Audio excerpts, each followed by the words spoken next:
film of the German counter-offensive on the Western Front is of German origin, and of course it tells the story from the enemy's point of view. It was captured from a German cameraman who was either killed or taken prisoner.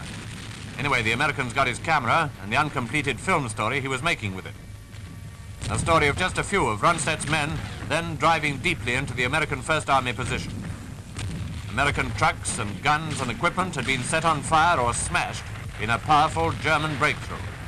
Naturally, the enemy newsreel man made the most of scenes like this.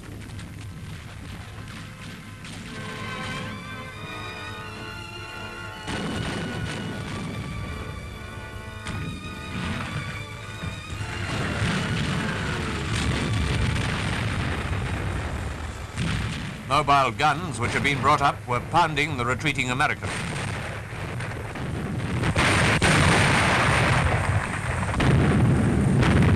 We can well imagine how German audiences would have cheered this story had it reached their cinemas, and how they would have gloated over their men at the front enjoying a really decent smoke at last from captured American cigarettes and cigars.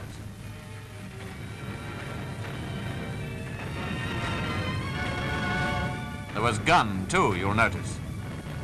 At the time we received these pictures in London, the news was better, though it was too early to say that Rundstedt had been decisively defeated or had completely lost the initiative. What we can say, however, is that these Germans, with their powerful new tanks and any so-called V weapons they may be using, will eventually be smashed by the Allies. It may not be like 1918, but it's certainly not like 1940. The Hun has won a success. How big remains to be seen.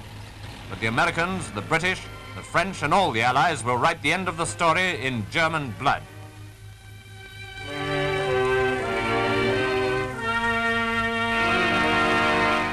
Pictures like this will be very rare indeed. For instance, Sturmbannführer Nittel, the CO of a German recce battalion, will be walking the other way. Or rather, if he's still alive and free, he'll be running.